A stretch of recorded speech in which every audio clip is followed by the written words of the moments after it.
9h, ouverture des quartiers. Notre visite est encadrée par le directeur de la prison.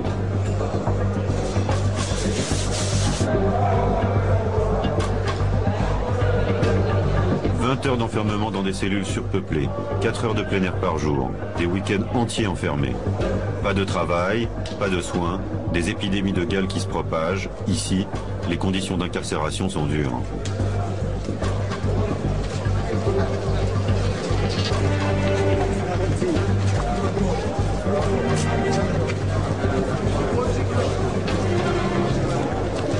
La prison de Tanger déborde. Plus de 2500 prisonniers pour une capacité d'à peine 400. Dans chaque quartier, une cour pour faire la lessive, du sport. À 200 dans 200 mètres carrés.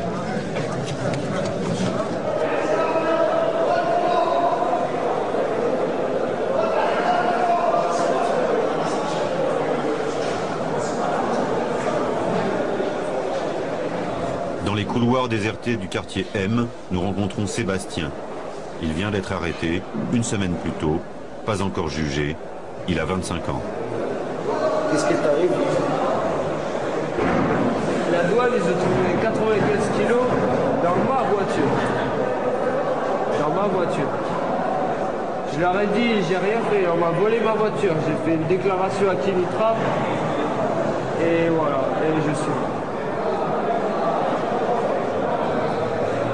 Et je vais peut-être rester ici 3 ans ou 4 ans pour ça. Pourquoi des 3 ans? Je suis loin d'ici. Ah, tu t'en fous, il y en a des gens qui ont passé ici 5 ans, 6 ans, ils sont bien. 3 ans ici, je pourrais pas. Ah, pas possible.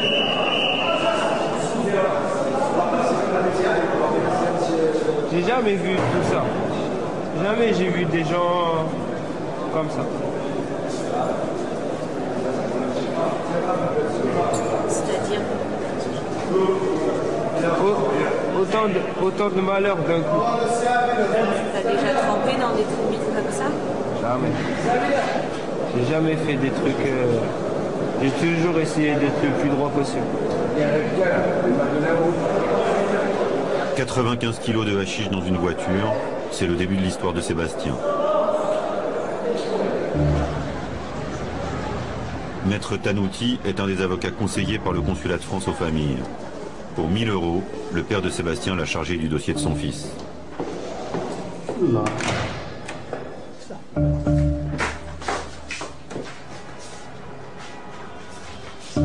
Il y a un certain Mounir avec lequel il s'est rencontré à Kenitra, une ville marocaine.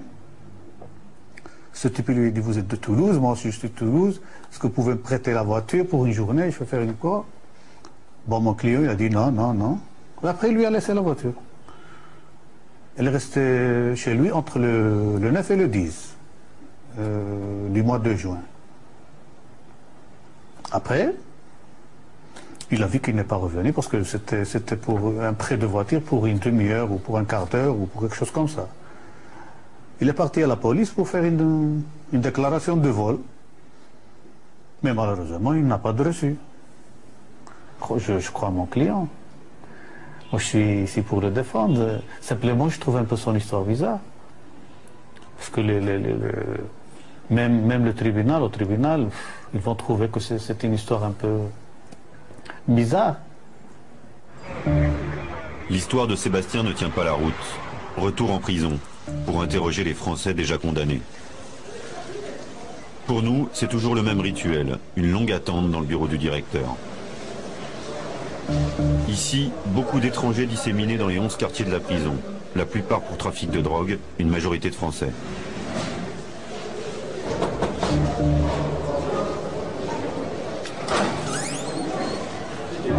Nous sommes sous escorte serrée. Avant notre arrivée, on fait le ménage. Nous ne devons pas parler aux prisonniers marocains.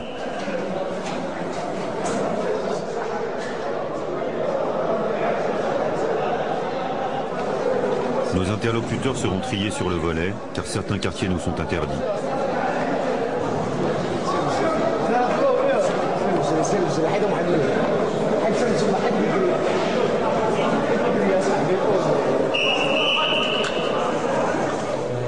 Les Français ici ont tous la même histoire. Ce sont des passeurs de hashish chargés d'acheminer la drogue du Maroc à la France dans leur voiture.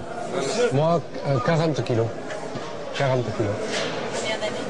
2 ans et demi. Je parle pour moi, je parle pas pour les 3 ans et demi pour 99 kilos. Moi j'ai fait 83 kilos. On les regroupe dans une cellule présentable. Le directeur et 2 gardiens assistent à l'entretien. Une pression sur les prisonniers. Tu vois, rien de tout ça, rien du tout. Ils ont reçu des consignes avant notre arrivée. Pas un mot sur les conditions de détention. Pas une critique sur le Maroc. Moi j'avais une femme, un enfant, j'avais plus de 20 000 euros de dette. Je viens ici, on me dit écoute, je te donne 30 000 euros plus une voiture, une belle voiture. Qu'est-ce que je peux dire? Bon, c'est clair, je peux dire non, non. Mais le mec il revient à la charge. Tu te rends compte là, en 15 jours, tu pars 15 jours avec ta famille ici en vacances et toutes tes dettes sont remboursées. En 15 jours. T'as rien à faire si ce n'est conduire une voiture. C'est pas moi qui mets la drogue dans la voiture, c'est pas moi qui paye ceci, cela, non. J'ai juste à conduire la voiture et je touche mon argent. La tentation est forte, elle est extrêmement forte, surtout quand t'es dans la merde en France. Vraiment. Vous savez, une prostituée, vous lui demandez pas si elle aime ça. Hein. On sait que c'est pour l'argent. Les gens qui font du trafic de drogue, c'est pareil. Surtout quand ils sont pas consommateurs. Vous l'avez tous fait pour l'argent? Moi j'avais beaucoup de dettes de l'État, moi. Des dettes de l'État, j'en avais des masses. C'est simple, quand on vous dit que vous faites un voyage pendant 2 semaines, je te paye les vacances, je te paye l'hôtel, je te paye la nourriture, je te donne tous les jours une laisse de billets pour que tu t'amuses pendant 2 semaines, tu as juste à conduire pour remonter en France, arriver en France, c'est 20 ou 30 000 euros. Voilà. On est content, hein, 2 semaines de vacances, c'est des mecs comme moi qui ne voyagent pas beaucoup. Moi c'est la première fois que je quitte la France, maintenant ça fait 10 mois que je suis pas revenu. C'est vrai qu'on ne savait pas que c'était aussi difficile de passer les douanes. Et ils sont bien aidés aussi par... bien informés, à mon avis. Ils sont bien informés. Ils viennent à l'endroit où c'est, ils prennent le touriste, ils passent la carte de par hasard. Le mec qui vient directement sur ta voiture, à l'endroit où tu as le hashish sans faire le tour de ta voiture, il vient directement à la planque, il casse tout. Ne me dis pas qu'il a été bien... C'est le risque de casser une voiture sans savoir... c'est un coup de balance. La plupart d'entre nous, à mon avis, c'est des gens qui ont envie de dire, ils savaient déjà en arrivant qu'il y avait des gens dans Il y en a d'autres qui ont fait ça un peu grossièrement. Je veux dire, moi je savais pas exactement. Donc, en fait, je passais à la frontière avec 350 kilos d'hachis sur le corps. Normal.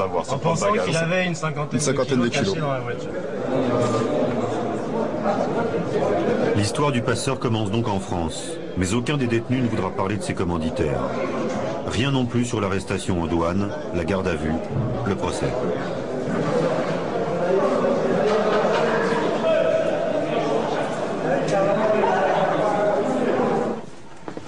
Marc a été recruté par des petits dealers qu'il connaissait de vue. Il a fait 2 ans de prison au Maroc. Il témoigne à visage masqué, par peur des représailles. Je connaissais quelqu'un qui m'en a parlé. Moi, je me suis engouffré. Hein. Tu vois, j'en demandais pas tant. Je me suis jeté là-dessus. J'avais presque peur de pas avoir le, de pas avoir le plan et tout. On s'est croisés dans une cité. On a discuté. Mais c'était des petits cons, tu vois, qui voulaient. Les petits frères qui voulaient, qui se lançaient, quoi. Donc ils avaient toujours un peu fait les nervis pour les grands frangins sur le business. Donc ils ont bien vu comment ça se passait, ils connaissent tout. Donc maintenant c'est leur tour, ils se prennent une cage d'escalier et puis ils font leur beurre tout seuls, comme des grands. Par sécurité, tu vois, ils disent rien pour que tu aies l'air du parfait couillon à l'abruti de service que tu es d'ailleurs. Donc on te dit juste combien tu gagnes. On t'a voilà, dit on dit juste combien tu gagnes. Ouais. Et combien tu devais gagner sur ce passage? 100 000 francs, petit brick.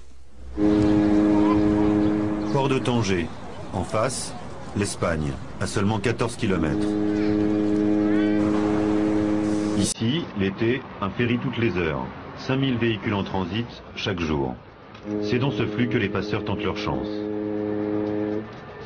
C'est ici qu'ils tombent, à la douane, juste avant d'embarquer. L'été, il y a une arrestation tous les jours. Nous proposons aux policiers de filmer leur travail. Très vite, un suspect français est repéré au contrôle des papiers. Les policiers nous contactent avant même d'avoir commencé la fouille. Ils savent. Toutes les équipes policières et douanières sont mobilisées pour trouver la drogue.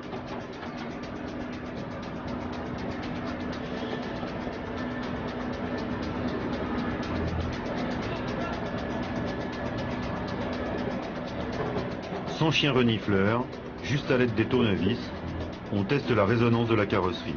Tout y passe. Le moteur, le réservoir, le pare-choc, le bas de caisse et enfin l'intérieur du véhicule.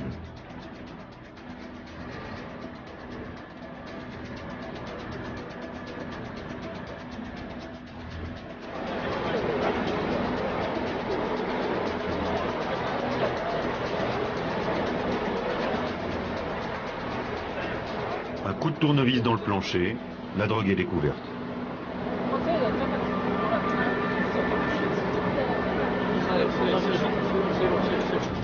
Non, le plancher.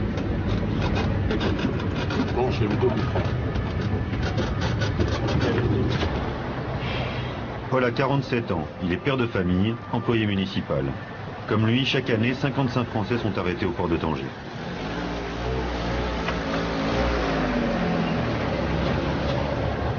Les douaniers ont percé le réservoir avant même d'avoir trouvé le hashish. Ils ont percé le réservoir. Donc quand un réservoir est percé avec un coup de tournevis et un marteau, ton véhicule il repart pas. Je me suis dit là ça y est, en fait je suis baisé parce que s'ils cassent mon véhicule avant même d'avoir trouvé le truc, c'est qu'ils savent qu'il y a quelque chose. Ils percent mon réservoir et il n'y a rien dans le réservoir. C'est extraordinaire ça quand même. C'était sous les sièges à rien en fait, tout simplement. Le véhicule est saisi, policiers et douaniers désossent la caravane. اضرب في النص هذا لا بلاتي هذا شوف اساعد يا خرجات هذه اساعد لا بلاتي كمل هنا شويه كمل هنا شويه باش عوض لا صافي بلاتي حيدها مع راجل كلشي اتون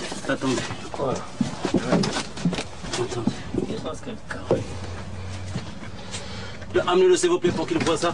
J'ai le corps malade. Voilà monsieur. Voilà la porte.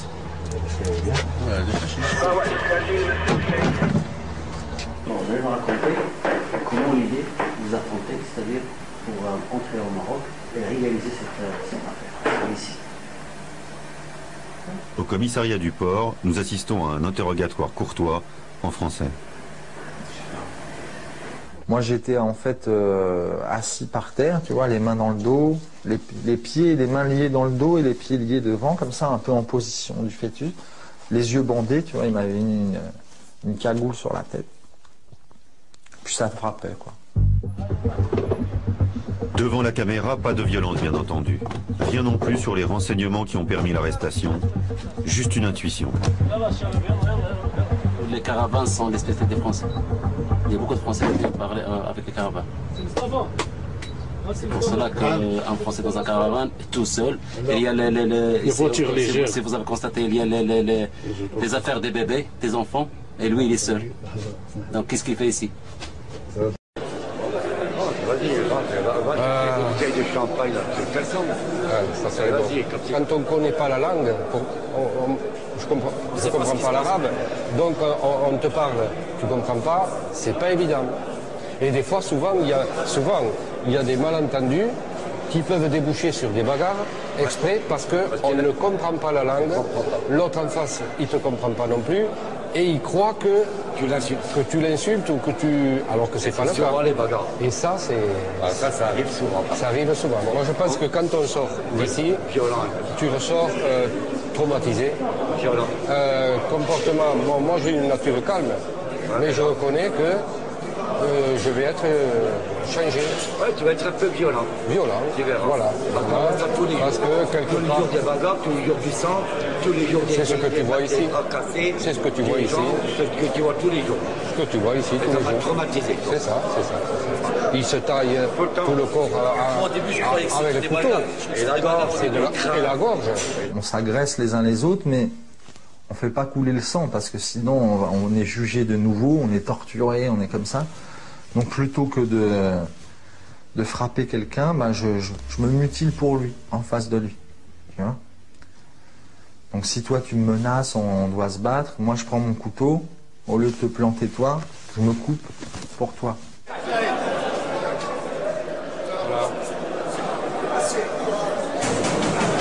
Le Maroc dépense 30 centimes d'euros par jour et par détenu. Trop peu pour nourrir les prisonniers. Les Marocains survivent grâce aux paniers qu'apportent leurs familles chaque semaine. Les Espagnols, eux, bénéficient d'une aide gouvernementale de 100 € par mois. Les Français ne reçoivent aucun soutien financier, ils ne peuvent compter que sur leur famille. Pour joindre leur famille, les détenus étrangers ont droit à un coup de fil par semaine à la cabine du quartier. Ma fille, elle réalise pas, elle vit dans son petit monde et bon, je lui avais dit au début, je lui avais expliqué qu'ici on ne mange pas, c'est pas comme dans les prisons françaises, on ne t'apporte pas la nourriture tous les jours, le matin, le petit déjeuner, le déjeuner, et le soir. Bon. Ici c'est pas pareil, il faut avoir des sous, sinon on est redevable et toujours après l'un, après l'autre, et on se retrouve avec des dettes parce qu'on vous a aidé et que voilà. Alors c'est vrai que le problème quelque part, c'est que nous les Européens, pour eux, nous sommes tous riches. On vient de France, la France est un très grand pays et un pays riche, et donc quand on vient ici, ben, on est riche. Alors que c'est pas le cas, hein. C'est pas le cas.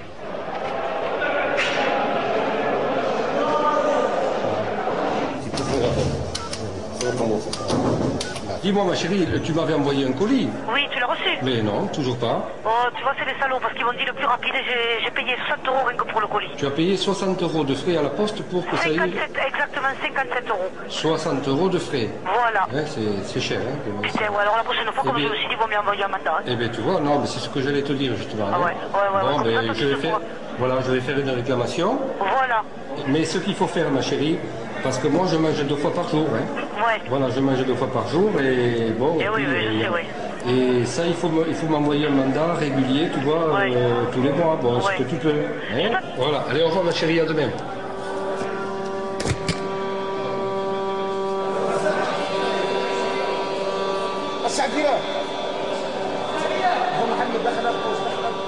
Antoine est incarcéré depuis 3 mois. Il n'a toujours rien reçu de sa famille. Ici, sans argent, tout est bien plus compliqué.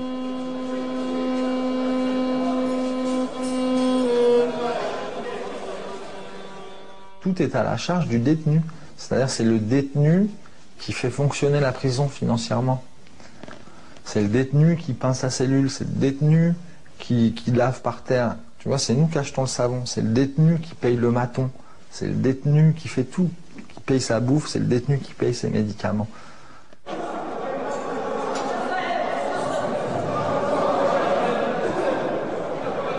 Hervé, 36 ans, est un ancien danseur classique. Une fin de carrière, une faillite, un divorce, voilà plus d'1 an qu'il est incarcéré. Depuis 2 mois et demi, je n'ai plus rien qui rentre, je n'ai plus rien. Si j'avais pas mes amis, mais à un moment donné, on en a marre de demander une cigarette, alors on attend. Ce que j'aurais aimé trouver ici, c'est un minimum, parce que quand vous tombez en prison, c'est le bout du rouleau, c'est le fond du trou, et quand on vous demande encore de l'argent pour pouvoir manger, pour pouvoir dormir, pour pouvoir assurer le minimum hygiénique et survivre, là si je vais plus loin je crie, alors je préfère rester tranquille, parce que ma souffrance elle est terrible. Voilà. Un casier judiciaire vierge, c'est la condition pour être engagé comme passeur. Tous ceux qui se retrouvent ici n'ont jamais eu affaire à la justice française. Au bout d'1 semaine, Sébastien ne réalise toujours pas. Je suis vidé de tout. C'est pas comment vous expliquer. Tous les Français vous le diront, quand vous arrivez ici, vous n'êtes jamais allé, que ce soit dans un commissariat, vous n'avez jamais eu affaire à la justice, et que d'un seul coup, vous voyez des gens qui sont balafrés comme ça, qui pètent ses plombs pour une cigarette, qui se bagarrent pour une cigarette. Ouais, il fallait mettre les toxicos avec les toxicos, les criminels avec les criminels, les violeurs avec les violeurs. Là, c'est tout mélangé. T'as des mecs de 30 ans qui sont avec nous, des mecs de 15 ans pour viol, d'autres pour crime. Moi, je suis là pour avoir transporté 70 kilos de shit. Ouais, bon, ça, c'est pas... Qu'est-ce que je fous avec cette équipe-là? Bien sûr, bien sûr. J'ai rien contre avec cette équipe. On est quand tu vois dans une cellule qui fait même pas 30 mètres carrés. Voilà. Combien de 30 mètres carrés? Même pas. Oh, même pas. 25-30 mètres carrés.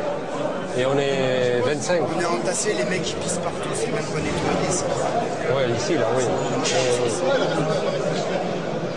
Ouais, le problème, c'est ça, elles sont trop pleines, trop surchargées, et donc ça crée une tension très forte, très forte, du matin au soir, tous les jours. Et en plus, pour ceux qui n'ont pas de lit. Ah oui, alors ceux qui dorment par terre, alors là, c'est encore plus... Ça fait 2 mois que je suis par terre. 2 mois. Ça fait que j'ai pas d'endroit pour mettre mes affaires. Eh oui. C'est toujours à surveiller tes affaires. Voilà. Comme là, je donne un paquet de cigarettes pour que quelqu'un me surveille dans ma chambre. Il y a un truc aussi, pour ceux qui ont des petites peines. Comme moi déjà. C'est très dangereux. Combien tu as eu, toi? Ouais, il me reste 3 mois à tirer. Ah, 3 mois, ouais. Et les jaloux, ils peuvent te faire des trucs. Ils peuvent te cacher des cachets, ils peuvent te cacher rien que pour que tu tapes de la pute. Ça, c'est produit, oui. On me l'a dit et ça me fait flipper. T'imagines, on me cache une plaquette de 100 grammes ou quoi? On rajoute 2 piles dans les dents. On va à l'épicerie?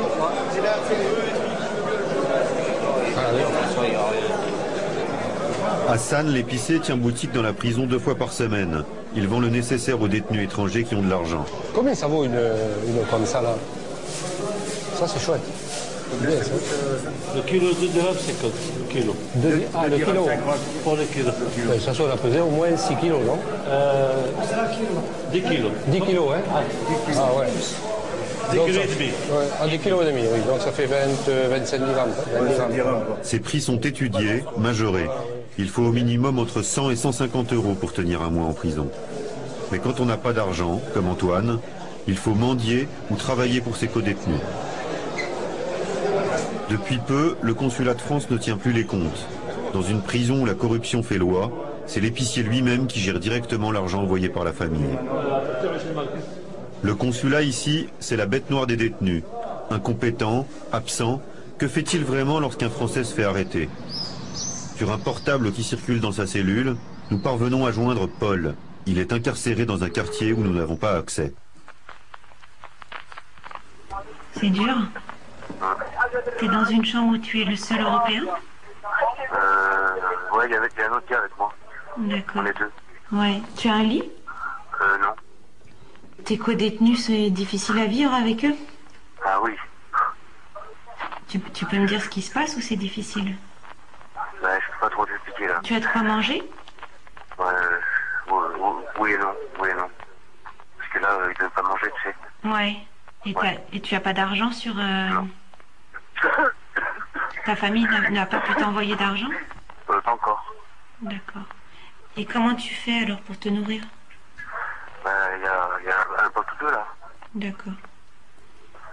Il faut mes cachets de toute manière, il faut plein de trucs quoi. Il te faut des cachets? Ouais. Pourquoi? Bah, c'est pour le stress, pour le antidépresseur, des trucs comme ça quoi. Ouais. Je sais pas, ça fait 2 mois que... Voilà. Parce que normalement tu prends des antidépresseurs.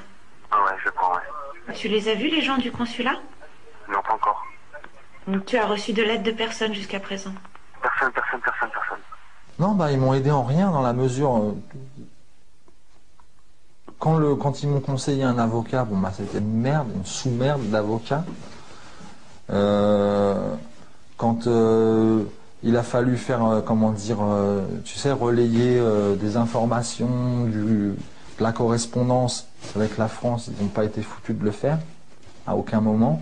Quand il a fallu m'aider dans mes démarches administratives par rapport aux autorités marocaines, ils ont rien été foutus de me dire.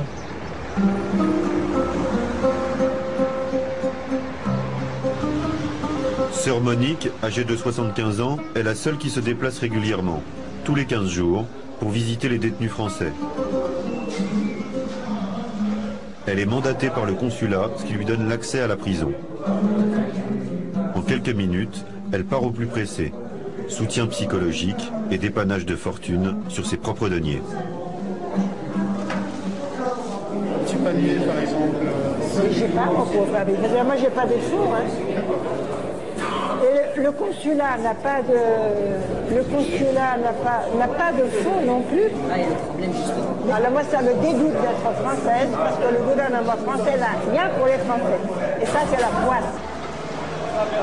Devant le vide des autorités, elle tente parfois de régler aussi les problèmes administratifs. En réalité, elle n'a aucun pouvoir. Le vrai pouvoir est au Quai d'Orsay, en France, et au consulat de Tanger. La protection consulaire, c'est tout simplement la possibilité pour les consuls de France d'avoir accès à nos compatriotes qui sont retenus par la justice d'un pays étranger, de leur faire visite de vérifier qu'ils sont détenus dans des conditions convenables.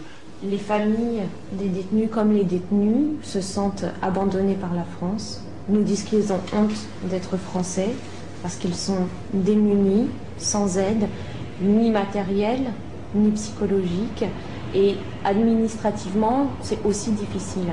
Est-ce que vous trouvez que c'est satisfaisant comme aide que peut fournir la France à ses ressortissants détenus? Chacun porte les jugements qu'il estime devoir porter.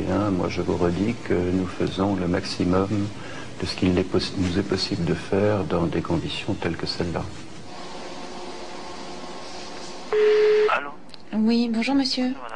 Je souhaiterais parler avec vous du cas d'un détenu qui est à Tanger, qui s'appelle monsieur Bussy. Donc il a vu personne du consulat depuis 1 mois et demi, il n'a pas de lit, il a besoin de médicaments, il n'a pas reçu encore d'argent, donc il ne peut pas manger. Donc je voulais savoir ce que vous pouviez faire pour lui. C'est normal, dans les 2-3 premiers mois, il n'aura pas de lit. On ne peut rien faire contre ça. On a 180 détenus dans les prisons du Nord, c'est-à-dire entre Tanger, Nador, Abou-Semas, Tétouan, Larache, on a plus de 150 détenus. Et chaque détenu, comment voulez-vous que chaque fois qu'un qui trouve son thé n'est pas assez sucré nous appelle? Mais vous savez bien que c'est pas ça le problème, arrêtez d'être de mauvaise foi, monsieur. On n'arrête pas d'intervenir sur des urgences, on est submergé des appels des familles. Imaginez une mère, un papa, que son enfant a été pris, il va s'imaginer, il voit tout de suite Midnight Express, bon c'est clair. Et tout de suite, et puis alors la première chose, mais comment, mais le consulat n'est pas à côté en train de le border dans le lit, on n'est pas en train de le border, on n'est pas en train de le ramener en France. C'est normal que les familles s'inquiètent pour leurs ressortissants français. C'est normal, madame, voilà. Les familles s'inquiètent pour leurs ressortissants français. D'un autre côté, madame, nous on ne peut pas faire plus que ce que l'on peut donner. L'État français ne donne rien pour ses détenus à l'étranger. Vous savez ce que c'est? Rien de rien. C'est-à-dire que c'est entièrement à la charge des familles, les avocats, l'argent pour qu'ils puissent améliorer leur ordinaire, les couvertures, les vêtements. L'État français ne donne rien. C'est le jour du procès de Sébastien, après plus d'1 semaine de détention provisoire. Pour la folie, c'est pas un coupable et je suis le coupable idéal.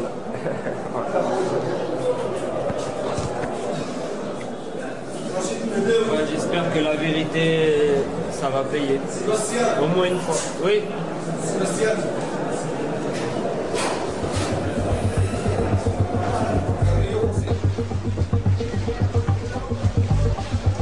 Sa ligne de défense est maladroite. Il se dit innocent. On lui aurait volé sa voiture et caché la drogue à son insu. Mais lors des interrogatoires à la PJ, sous les coups, dit-il, il n'a pas tenu. Il a avoué être un passeur. Il a dit chez la police qu'il allait faire passer 40 kilos à 95 pour percevoir 4 000 € comme récompense. Audience au tribunal de première instance de Tanger. Nous ne sommes pas autorisés à filmer.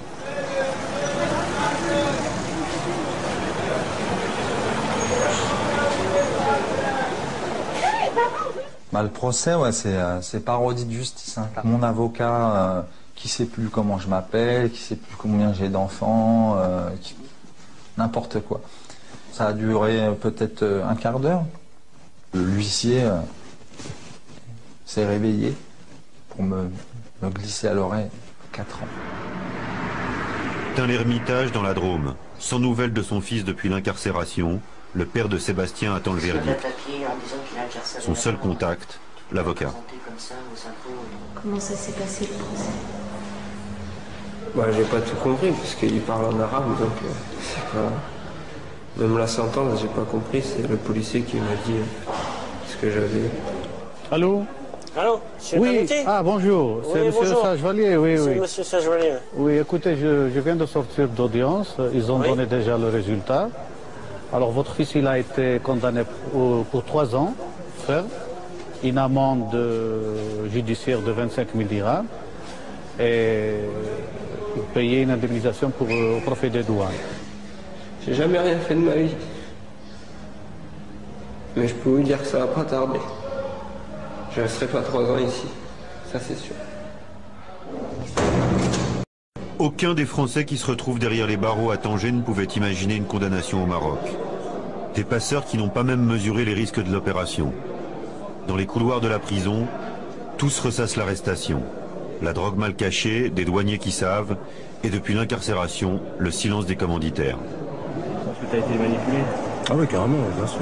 Ils ont peut-être fait passer une plus grosse quantité derrière moi et ils se sont arrangés avec les douaniers Tiens, on te donne celui-là, mais laisse-nous passer le gros derrière. C'est comme ça que ça se passe généralement. Il y a certaines personnes qui sont embauchées pour passer une certaine quantité. Mais on les utilise, ces personnes, juste pour qu'ils tombent et qu'à côté, il y ait le plus gros qui passe. Donc on est peut-être aussi tombé dans ce cas-là sans le savoir, où on s'est fait balancer à la douane pour justement qu'une quantité plus énorme passe à côté de nous. Alors ces passeurs sont-ils vraiment dénoncés? Retour au commissariat du port de Tanger. Depuis la cérémonie de l'arrestation de Paul, nous ne sommes plus autorisés à enquêter. Bonjour. Nous interrogeons en caméra cachée un commissaire fraîchement arrivé. Il y a des informations parfois. Parfois, il y a des gens qui sont en conflit entre eux. Ils dénoncent. Il se peut, ce n'est pas sûr. Il se peut que quelqu'un téléphone, par exemple, ça, j'ai entendu parler de ça, comme vous. Un chauffeur, il connaît seulement des petites informations. Il ne connaît pas tout le réseau, il ne connaît pas tout le monde. Donc vous ne pouvez pas vraiment poursuivre les trafiquants en fait. Des chauffeurs européens dénoncés, c'est là que les enquêtes s'arrêtent au port de Tanger. Mais en amont, qui vend la drogue? Qui maquille les voitures? Qui exporte? Lotfi Akalay est journaliste et écrivain. Il est l'auteur d'une enquête sur les passeurs français détenus à Tanger. Généralement, les passeurs marocains se débrouillent très bien. Parce qu'ils sont en terrain connu. Ils connaissent les gens, ils ont des complicités. Ce n'est pas réellement une aventure. Mais c'est le malheureux passeur européen. C'est celui-là, il se jette dans la gueule du loup. Et comme il n'a jamais vu une gueule de loup de près, il est automatiquement avalé. C'est malheureux. Dans le Rif, arrière-pays de Tanger, 135 000 hectares de kiff sont cultivés. C'est là que les voitures des passeurs sont chargées. On est venu nous chercher. On a rendez-vous au bord d'une route un peu déserte et tout. Passer le village d'Issagen. Voiture sans immatriculation qui est venue nous ouvrir le chemin. Tu as un petit coup de fil pour dire voilà, on est au rendez-vous. Voiture qui sort de nulle part, à fond la caisse, qui nous ouvre la route après. On tourne à droite, à gauche, dans la montagne, on se perd dans les chemins. Impossible de refaire la route. Et on arrive dans une belle maison en pleine montagne. Donc là où on produit, quoi. Là où on fait pousser du kiff partout, à perte de vue. Et là, je récupère un camion juste avant de passer à la douane, c'est tout propre, nettoyé, qui sent la colle de partout. Et on me dit, ton réservoir, il est chargé, fais attention avec ton essence et tout ça. Ce qu'ils ne savent pas, c'est que ce producteur de cannabis, il est obligé, dès le moment où la voiture a été chargée et où elle est partie, de prévenir la gendarmerie royale, qui prévient les autorités douanières. Il y a un modus vivendi. Cultiver, c'est bien. Vendez, empocher la recette, mais de grâce, donnez-nous les renseignements pour qu'on arrête cette personne. Si vous ne le faites pas, eh bien, c'est comme si vous perdiez un agrément. Les petits passeurs européens sont dénoncés, les gros trafiquants, eux, sont à l'abri. Car Tanger est une ville qui ne vit que des trafics, immigration clandestine, contrebande et drogue. La nuit, au port, les clandestins tentent leur chance. Certains se cachent dans les camions, d'autres essaient de s'introduire à la dernière minute dans les ferries.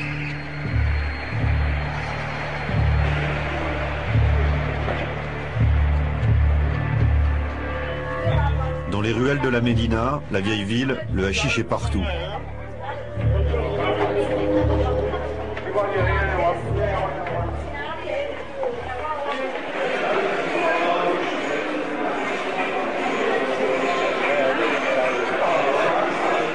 Dans un des bars où se retrouvent les consommateurs de hashish, nous rencontrons un trafiquant marocain.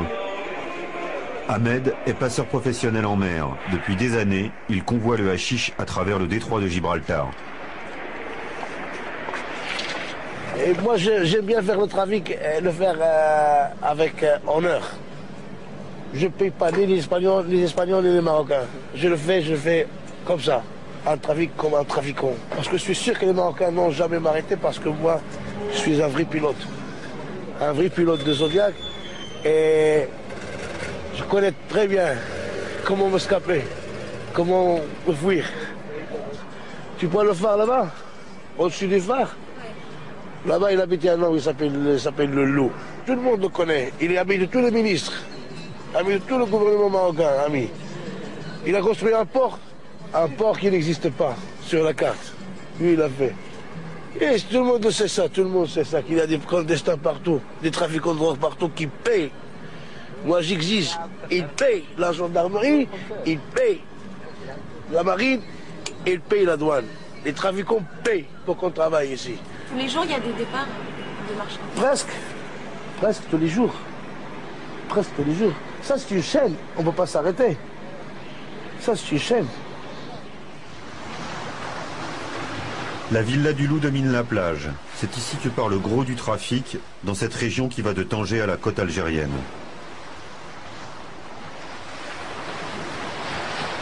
Il suffit de payer les gardes-côtes pour descendre jusqu'à la mer et embarquer la marchandise sur des Zodiacs. Direction Malaga en Espagne ou les eaux internationales. Là, des navires complices attendent. Ici, des tonnes de hashish sont chargées chaque nuit. En tout, plus de 3000 tonnes exportées par le Maroc. Un commerce qui rapporte près de 3 milliards de dollars aux trafiquants marocains.